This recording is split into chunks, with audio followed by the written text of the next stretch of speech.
I am 87 years old, and there is one mistake I still replay in my mind almost every night. Not the money I lost, not the business that failed, not the arguments with my children. It was the day I walked away from the woman who loved me the most.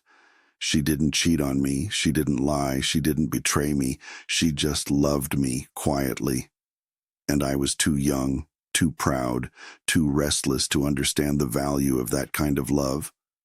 If you are young, and you are thinking about leaving someone because you are not sure, because maybe there's more, because you don't want to settle, sit with me for a while, because I was once exactly like you, and I was wrong. When you get old, the world becomes smaller. Your phone rings less, your body slows down, your friends disappear one by one, but your memories, they get louder, especially the ones you tried to outrun. My name is Daniel. I was born in 1939. I grew up in a small town where people worked hard and didn't talk much about feelings. My father believed in discipline. My mother believed in loyalty. I believed in escape. I wanted more than they had. More money, more freedom, more excitement. I didn't want an ordinary life. I didn't want to be average. I didn't want to wake up at 50 and feel like I missed something. So I ran toward ambition. And then, at 24, I fell in love.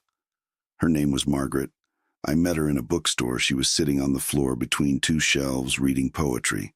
Not pretending, not performing, just reading.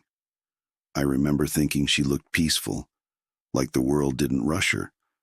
We started talking about books, then about childhood, then about fears. She listened in a way that made me feel important, not because I was impressive, but because I was human. She would bring me coffee when I worked late. She would ask about my mother's health. She would notice when I was tired before I said anything. There was no chaos with her, no games, no jealousy, no dramatic fights, just steadiness. And at 24, steadiness feels boring. That was the first lie I told myself. When you are young, your brain is addicted to intensity. You confuse love with fireworks. You think if your heart is not racing, something must be missing. I remember telling my friend one night, she's great, really great, I don't know, maybe it's too calm. Too calm. At 87, that sentence feels like a knife. Calm is not empty. Calm is safety. But I didn't understand that yet. As my career started moving, something changed in me. I began getting attention, promotions, invitations to parties. People started saying, "You have potential." That word, potential, fed my ego like fuel. And ego is dangerous when you're young and praised. I started wondering, is this the only woman I'll ever be with? What if there's someone more exciting, more beautiful, more impressive? I used the word settling. Young people love that word.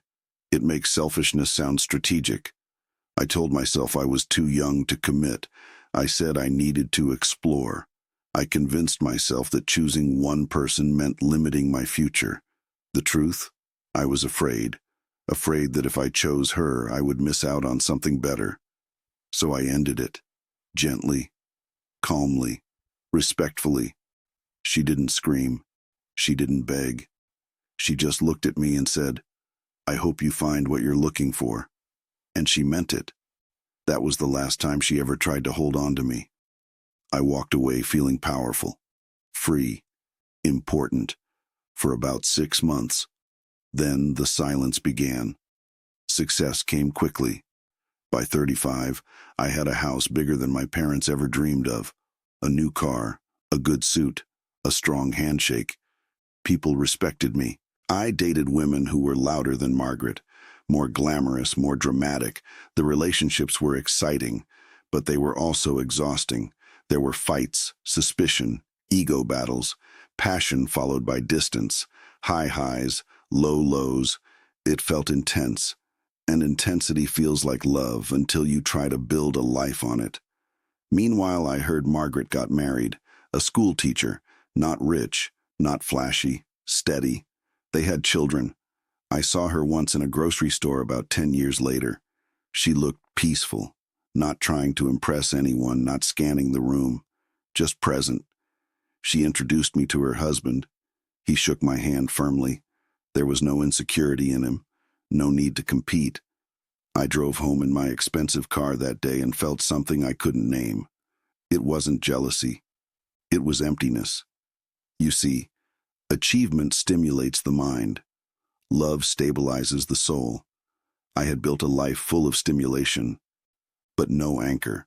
Eventually, I got married. She was beautiful, charismatic, strong personality. We had chemistry, but chemistry is not compatibility. We both loved winning arguments. We both loved control. Neither of us liked being wrong. Our home was loud. There was passion, yes, but there was also tension. When you choose someone based on excitement, you often end up negotiating peace for the rest of your life. We had 2 children. I loved them, but I was busy, always busy, chasing the next contract, the next promotion, the next validation. I told myself I was doing it for my family. That's another lie successful men tell themselves. I'm doing this for them. No, most of the time you're doing it for your ego. My son once asked me to come to his school play. I said I had a meeting. I don't remember the meeting, but I remember the look on his face. Children don't remember how much money you made. They remember whether you were there. That is a truth I learned too late. My marriage slowly became a partnership of logistics, bills, schedules, social appearances. We were not enemies, but we were not safe with each other. I started thinking about Margaret more often, not in a romantic fantasy way, but in a what-if way. What if I had chosen peace instead of pride? What if I had valued consistency over novelty? What if I had understood that love is not about intensity, but about presence? As I got older, health entered the picture. Stress builds quietly, late nights, alcohol at business dinners, no exercise. I'll take care of myself later. Later comes faster than you think. At 58, I had my first heart scare. Lying in that hospital bed, I looked around the room. Machines, white walls, beeping sounds. My wife was there, concerned, tired. My children were adults by then, busy with their own lives, and I felt a deep loneliness. Not because I was alone, but because I had never truly let anyone see the soft parts of me. Ego had protected me from vulnerability, and now it was protecting me from intimacy. You cannot build deep connection if you are always trying to look strong. As friends began to die in my 70s, something shifted. Funerals became more common than weddings. You start to realize the scoreboard you were chasing disappears. No one stands at your grave and says, "He had an impressive email response time." They say, "He was kind," or they say nothing. At 80, you stop caring about status. You care about who will sit beside your bed. You care about who knows your stories. You care about whether you were gentle when you had power. My wife passed away 6 years ago. We had grown into a calmer version of ourselves by then. Time softened some edges, but there were conversations we never had, apologies that stayed stuck in pride, vulnerability that never fully arrived, and sometimes, late at night, I imagine a different house, a smaller one, with Margaret, with laughter that didn't compete, with arguments that ended in understanding. Maybe I still would have made mistakes. I am not pretending life would be perfect, but I know this: I would have had peace. Young people are terrified of peace. You think peace means boredom. You think commitment means prison. You think keeping options open means power. Let me tell you something that took me 60 years to understand. Options are not power. Depth is power. Choosing someone and building something slowly over time, that is power. You are not missing out by choosing the right person. You are building roots, and roots matter when storms come. Money? It helps. Yes, it gives comfort, security, but money cannot repair regret. It cannot buy back a person you let go. It cannot rewind a moment when someone said, "I hope you find what you're looking for." If you are 25 right now and thinking, maybe there's someone better, ask yourself, is there truly something wrong? Or are you just uncomfortable with stability? Do not confuse calm with lack of love. Do not confuse ego with intuition. Do not leave someone loyal because you are addicted to possibility. Possibility is infinite. Time is not. And one day you will sit in a quiet room like this, with memories louder than your television, and you will wish you had understood sooner. Happiness is not a constant high. It is not luxury. It is not applause. Happiness is eating dinner with someone who knows your history and still chooses you. It is being sick and not being alone. It is arguing and still feeling safe. It is growing old and having someone say, "We did this together." Death makes everything clear. When you know your time is short, your priorities rearrange themselves brutally. You don't wish for more awards. You wish for more conversations. You don't wish for more followers. You wish you had followed your heart when it was quiet and unsure. If I could sit across from my 24-year-old self, I wouldn't yell at him. I would just ask him, "Why are you so afraid of something good?" Because that's what it was. Fear, not logic, not destiny. Fear of choosing, fear of intimacy, fear of closing doors. And in trying to avoid regret, I created it. So here is my final message to you. If you have someone in your life who is kind, steady, loyal, imperfect, but sincere, do not test them by walking away just to see if they come back. Do not trade them for excitement that fades. Do not assume you have endless time. You don't. Love is not rare because people are unavailable. It is rare because people are distracted.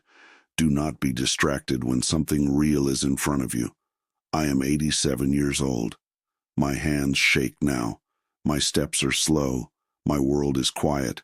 And if this is one of the last long stories I ever tell, let it be this. Choose depth over ego. Choose peace over pride. Choose presence over applause. Because when everything else falls away, the only thing that will matter is who you chose and who chose you back. There is something strange that happens when you cross 80. You stop pretending. You stop defending your past decisions so aggressively. You stop saying, "It all worked out the way it was supposed to," because sometimes it didn't, and that's okay to admit.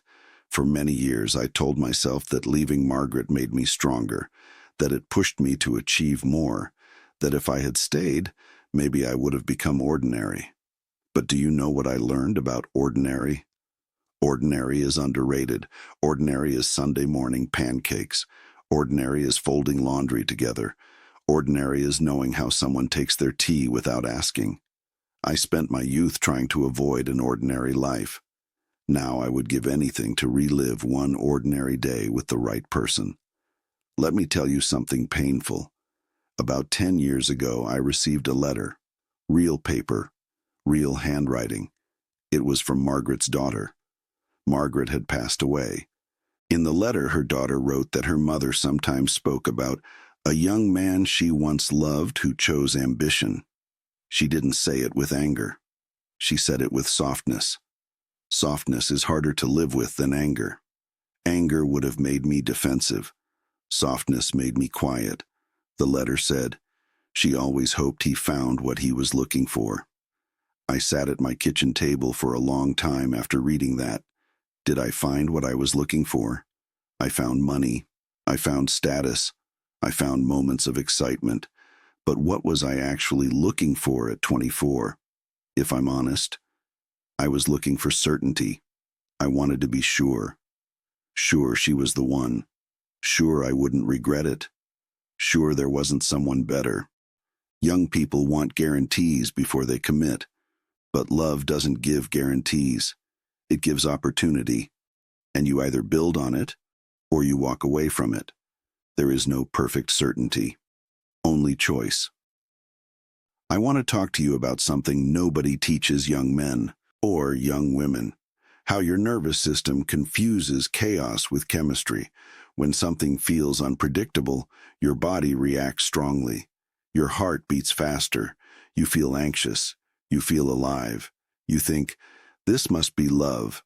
But sometimes it's just instability. Margaret felt calm. My body didn't panic around her. There were no games, no guessing. And because my heart wasn't racing, I thought something was missing. It wasn't missing. It was secure. Security is quiet. Drama is loud. At 87, I can tell you this clearly. The love that feels like peace will sustain you. The love that feels like a roller coaster will exhaust you. You don't build a long life on adrenaline. You build it on trust. There's another regret I carry, and this one is about my children. When you choose a partner out of ego, that energy enters your home. Children feel tension even when you think you're hiding it. They learn what love looks like by watching you. My son married young. He rushed into it. Passionate, intense, it ended in divorce. I saw myself in him. I wanted to warn him. But how could I? I had never admitted my own mistake out loud. That is another cost of pride. When you refuse to admit your regrets, you cannot guide the next generation properly. My daughter, on the other hand, took her time. She chose a man who is calm, stable, kind. When I visit them, their house is quiet in a good way. There's laughter. There's listening. Sometimes I sit there and think, this is what I walked away from. Not the same person, not the same life, but the same type of love. And it humbles me. Let's talk about money, because I know many of you watching are stressed about it. You think, I need to build my career first. I need to become someone first. Then I'll focus on love. Be careful with that order. Money expands who you already are. If you are lonely, money gives you a bigger lonely house. If you are insecure, money gives you more ways to prove yourself. If you are disconnected, money cannot fix that. Yes, financial stability matters, but do not sacrifice emotional stability for financial ambition. The two can grow together, if you choose wisely. I thought I had to choose between love and success. That was a false choice. The real choice was between ego and partnership. I chose ego. As your body ages, your perspective changes in ways you cannot imagine at 25. Your back hurts, your knees complain, your friends get diagnosed with things you can't pronounce. And suddenly, health becomes everything. You realize how many years you traded sleep for stress, meals for meetings, peace for pressure. Stress doesn't just affect your heart, it affects your marriage, your patience, your presence. If I had chosen a calmer life earlier, maybe my body would have paid a lower price. Maybe not. But I know this. The years I felt most balanced emotionally were the years my health was strongest. There is a connection between peace in your relationships and peace in your body. Do not ignore that. I want you to imagine something. You are 85. Your house is quiet. You walk slowly from room to room. On the wall are photographs. Who is in them? Who is standing beside you? Are you proud of how you treated them? Or are there faces you avoid looking at because they remind you of what you lost? Regret does not scream when you are young, it whispers, and because it whispers, you ignore it. But when you are old, it speaks clearly.